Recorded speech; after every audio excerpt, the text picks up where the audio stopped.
ବର୍ଷିୟାନ ନେତା ପୂର୍ବତନ ମନ୍ତ୍ରୀ ସୁଶାନ୍ତ ସିଂଙ୍କର ବିୟୋଗରେ ମୁଁ ତାଙ୍କ ଅମରାତ୍ମା ପ୍ରତି ମୋର ଗଭୀର ଶ୍ରଦ୍ଧାଞ୍ଜଳି ଅର୍ପଣ କରୁଛି।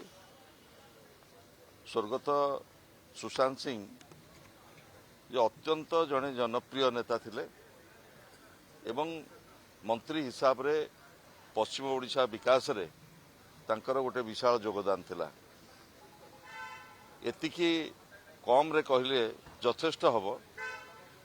ଜଣେ ଦକ୍ଷ ସଂଗଠକ ଏବଂ ପଶ୍ଚିମ ଓଡ଼ିଶା ବିକାଶରେ ତାଙ୍କର ଯୋଗଦାନ ଏବଂ କିଭଳି ଭାବରେ ଦଳକୁ ସଂଗଠିତ କରାଯିବ ତୃଣମୂଳ ସ୍ତରରେ ତାଙ୍କର ଜୀବନବ୍ୟାପୀ ତ୍ୟାଗ ଏବଂ ତପସ୍ୟାକୁ ଆମେ ସମସ୍ତେ ଆଜି ସ୍ମରଣ କରୁଛୁ।